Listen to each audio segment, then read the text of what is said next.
Utang piutang, berutang itu dalam pandangan Islam boleh. Boleh. Sementara memberikan pinjaman hukumnya sunnah, bahkan bisa naik menjadi wajib. Saya ulang. Nah, berutang boleh. Sementara memberikan pinjaman atau memberikan utang hukumnya sunnah, bahkan bisa naik menjadi wajib. Nabi mengatakan di dalam hadis, man akhadha amwalan nas, barang siapa yang berutang, entah kepada saudaranya atau tetangganya, yang jelas dia berutang. Di waktu dia berutang, dia niatkan di dalam hatinya untuk membayar, melunasi utangnya, adallahu anhu, maka Allah akan menolong, Allah akan membantu untuk membayar utangnya. Nah, di lanjutan hadis itu mengatakan, barang siapa yang berutang dan di waktu dia berutang, dia niatkan di dalam hatinya untuk merugikan orang lain, maka aslafahullah, Allah akan membinasakan kehidupannya. Di dalam Al-Quran dikatakan, wa ta'awanu 'alal birri wat taqwa, tolong menolonglah kalian dalam persoalan kebaikan dan takwa. Memberikan pinjaman termasuk tolong menolong dalam persoalan kebaikan. Nah,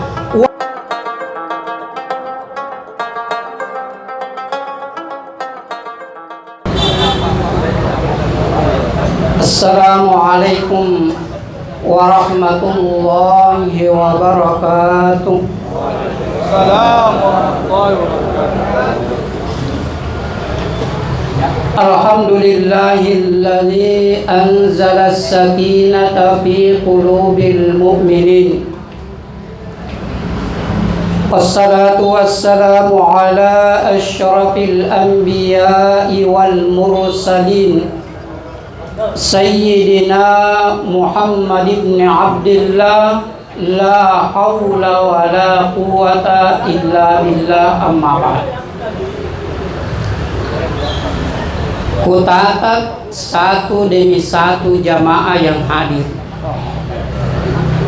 Ternyata jamaah yang hadir didominasi orang tua. Maka saya teringat dengan satu hadis qudsi, bahwa terkadang Allah ingin menurunkan asap di satu kampung, tapi asap itu ditunda disebabkan karena dua: adanya orang tua yang menangis beribadah kepada Allah karena rasa takut. Yang kedua, asap itu ditunda turunnya karena adanya bayi yang menyusu kepada ibunya. Oleh karena itu, maka kita ini bersyukur kepada orang tua kita yang hadir, yang rajin beribadah kepada Allah, menangis karena takutnya kepada Allah. Yang kedua, bagi anak muda, rajin-rajin mencintai ibunya supaya lahir bayi-bayi yang menyusu kepada ibunya, sehingga asap itu tertunda.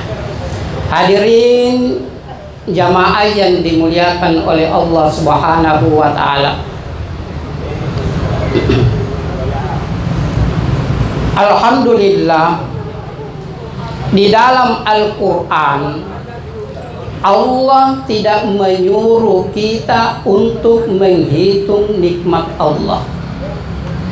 Saya ulang, bahwa di dalam Al-Quran Allah tidak menyuruh kita untuk menghitung nikmatnya, karena yakin dan percaya kita tidak akan mampu dan tidak akan sanggup untuk menghitung nikmat pemberian Allah kepada kita.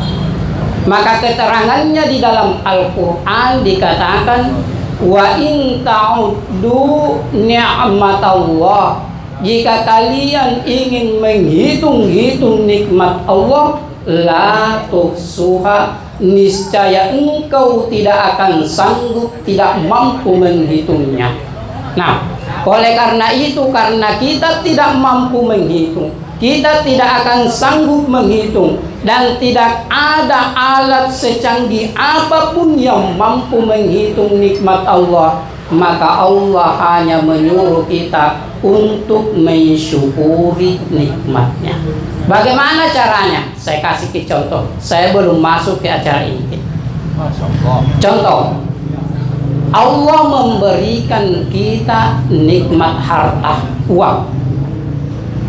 Maka kita mensyukurinya bukan hanya sekedar duduk di dalam masjid berzikir. Saya berzikir kepada Allah karena Allah memberikan nikmat rezeki berupa harta benda kekayaan. Maka caranya mensyukuri nikmat rezeki berupa harta benda, keluarkan zakatnya, rajin bersedekah seperti yang ada di hadapan kita. Siapa donaturnya ini, Sos? Banyak. Alhamdulillah. Inilah orang yang bersyukur atas nikmat harta yang diberikan oleh Allah Subhanahu wa Ta'ala. Allah memberikan kita nikmat sehat, maka syukuri kesehatan itu dengan beribadah kepada Allah Subhanahu wa Ta'ala.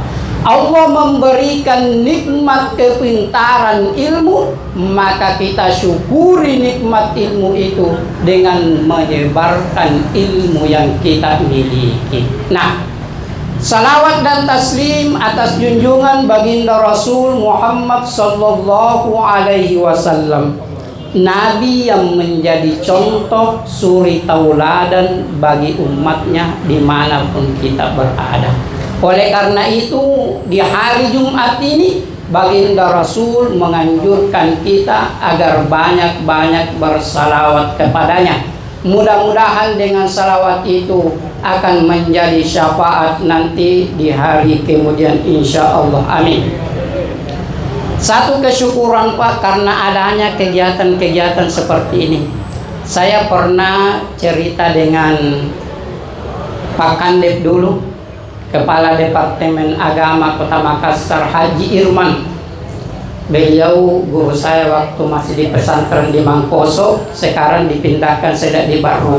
Apa yang beliau sampaikan, bahwa sudah saatnya kita berdakwah lewat makanan. Sudah saatnya kita berdakwah lewat makanan. Kenapa? Kalau pengajian di masjid yang hadir itu cuma berapa orang, tapi kalau ada makanan, insya Allah jamaah akan banyak yang datang. Maka sudah saatnya kita berdakwah lewat makanan. Nah, kita masuk ke acara inti. Mungkin sudah ada yang pernah mendengar ceramah saya ini, dan ini saya sosialisasikan di mana-mana saya berada. Kalau saya khutbah, saya sampaikan. Dan ini penting. Kecuali kalau saya bawakan pengajian, kajian-kajian ada di Masjid Jabal Nur, Buta-Buta Cakdi itu setiap bulan tanggal 7 ada kajian ibu-ibu majelis taklim. Nah, itu penuh tantangan. Kenapa tantangannya? Karena setiap bulan kita harus ganti judul dan menantang kita untuk selalu membaca. Dan itulah sebenarnya profesi mubalik, harus banyak membaca.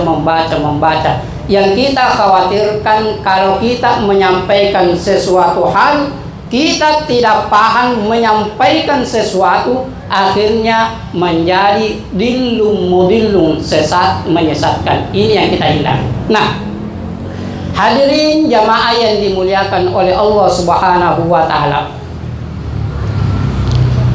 salah satu senjata yang paling tajam pemutus silaturahmi, kalau saya baca kondisi, ada 3.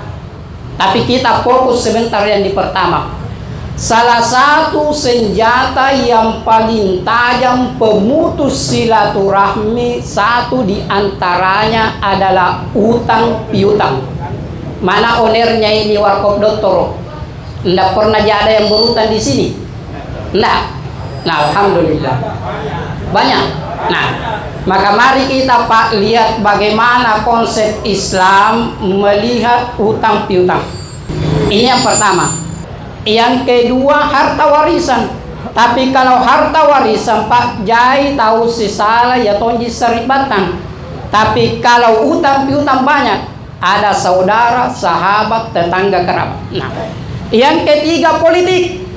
Ini saya baca keadaan Pak. Ternyata politik itu juga kejam. Karena Jai tahu si salah gara-gara politik. Nah, tapi saya tidak masuk di ranah politik. Kita fokus di utang piutang. Utang piutang, berutang itu dalam pandangan Islam boleh. Boleh.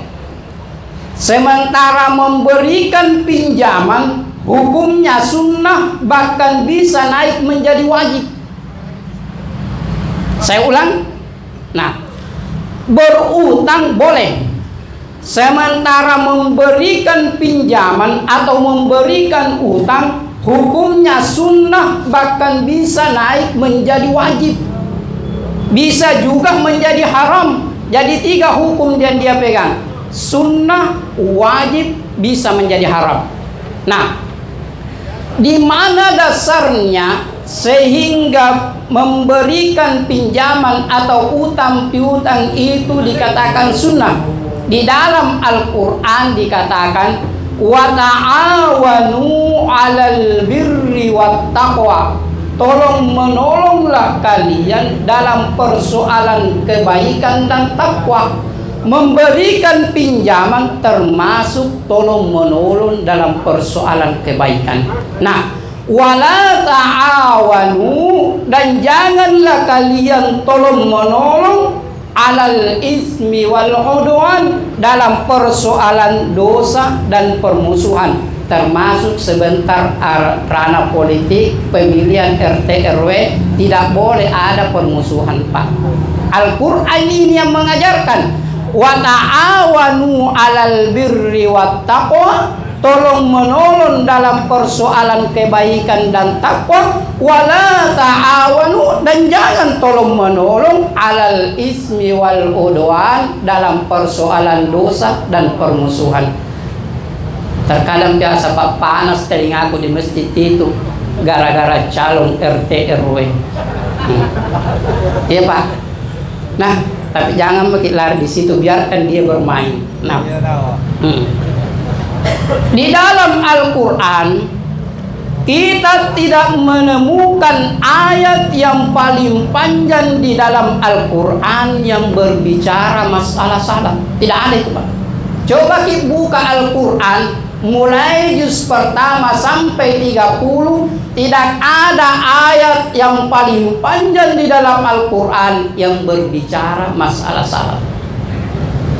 Tidak ada ayat yang paling panjang di dalam Al-Quran yang berbicara masalah ibadah puasa. Tidak ada ayat yang paling panjang di dalam Al-Quran yang berbicara masalah ibadah haji dan umrah. Tidak ada.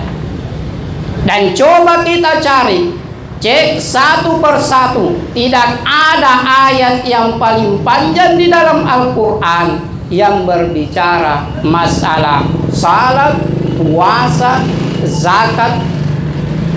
Tidak ada. Yang ada di dalam Al-Quran, ayat yang paling panjang 1 halaman turun, ayat itu berbicara masalah utang piutang. Tenajan papanya tersinggung Pak. Tenajan. Nah, banyak Pak Ji.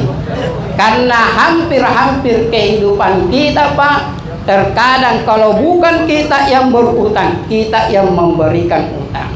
Nah, hadirin jamaah yang dimuliakan oleh Allah Subhanahu wa taala. Kenapa ayat ini yang paling panjang di dalam Al-Quran? Itu memberikan isyarat bahwa Islam memberikan perhatian penuh terhadap utang piutang, persoalan muamalah, hubungan antar sesama manusia. Karena banyak orang yang berselisih Pak, disebabkan karena utang piutang. Ini terbukti Pak. Ya tonji sari batang assi salah gara-gara utang piutang. Tetangga assi salah karena utang piutang. Nah, sekarang kita lihat apa pensyaratannya. Ini syarat Pak. Syarat. Apa persyaratan yang kita akan tunaikan ketika akan berutang?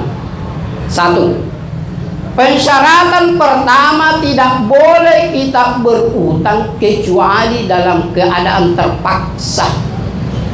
Tidak boleh kita berutang kecuali dalam keadaan darurat. Islam tidak melarang berutang, silakan. Yang dilarang oleh Islam adalah berutang karena gaya hidup. Itu yang dilarang. Nah, contoh, ada keluarga yang sakit, niat keluarga tagari, punnatena dierangi meriballak garringa, terancam nyawanya. Sementara tidak ada dana, tidak ada materi yang kita miliki. Maka salah satu jalan yang harus kita tempuh, maka kita berutang kepada saudara kita, tetangga kita, itu boleh. Ini persyaratan pertama. Persyaratan yang kedua, ketika kita ingin berutang, maka diniatkan di dalam hati untuk melunasi utang kita. Banyak orang berutang Pak tener na bayar inranna, pura-pura dilupakan. Ini yang masalah bagi kehidupan kita.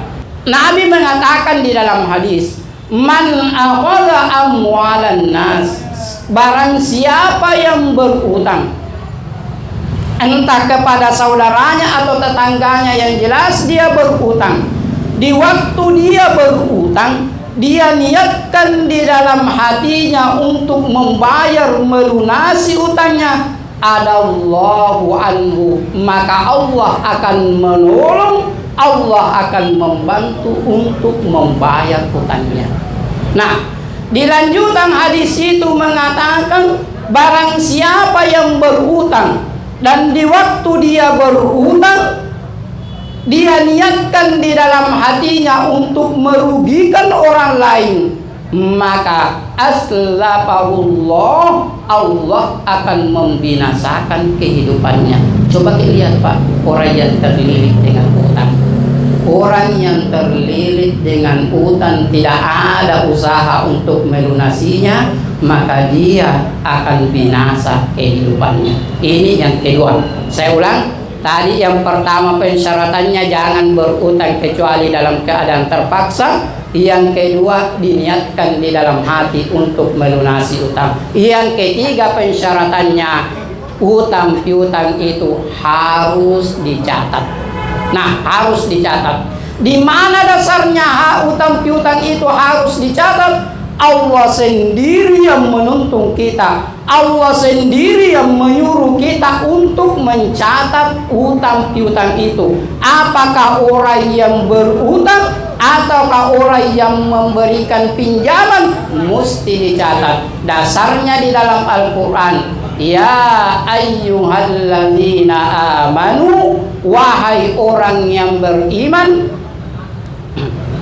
Ya ayyuhalladzina amanu, wahai orang yang beriman, idza tadayantum bidainin ila ajalin musamma, apabila terjadi transaksi utang piutang, faktubu, maka Allah mengatakan catat. Karena ini banyak terjadi, tidak ada catatan, tidak ada hitam di atas putih, maka berkelahi. Ketika ditagih tidak ada catatan, tidak ada tanda bukti, serikip parekat tetonji, maka Allah mengatakan faktubu, maka catatlah. Persyaratan yang keempat, nah, hindari berutang dengan sistem riba. Saya ulang, persyaratan yang keempat, hindari berutang dengan cara riba. Nah, dalam satu riwayat, pernah baginda Rasul duduk bersama dengan para sahabat. Ketika baginda Rasul duduk bersama dengan para sahabat, tiba-tiba datang kelompok membawa jenazah. Maka dimintalah baginda Rasul untuk mensalati jenazah tersebut. Sebelum Nabi salati bertanya, apakah jenazah itu punya utang atau tidak? Maka kelompok yang pertama menjawab, jenazah ini tidak punya utang dan tidak meninggalkan harta warisan. Maka berdirilah Nabi untuk mensalati jenazah tersebut. Datang kelompok yang kedua membawa jenazah. Kembali baginda Rasul diminta untuk mensalati. Ya baginda Rasul, jenazah ini mau disalati. Nabi kemudian bertanya, apakah jenazah itu punya utang atau tidak? Maka kelompok yang kedua menjawab, jenazah ini tidak punya utang, tetapi dia meninggalkan harta warisan. Maka Nabi salati. Datang kelompok yang ketiga membawa jenazah. Diminta kembali baginda Rasul untuk mensalati jenazah tersebut. Nabi bertanya, apakah jenazah yang ketiga ini punya utang atau tidak? Maka kelompok yang ketiga menjawab, jenazah ini punya utang dan tidak meninggalkan harta warisan. Nabi tidak mau salati. Nabi tidak mau salati orang yang meninggal dalam keadaan berutang. Bahaya Pak. Saya pernah ceramah ini yang saya ceramahkan di hari Jumat di Masjid Nurul Ilmi Sengkabatu.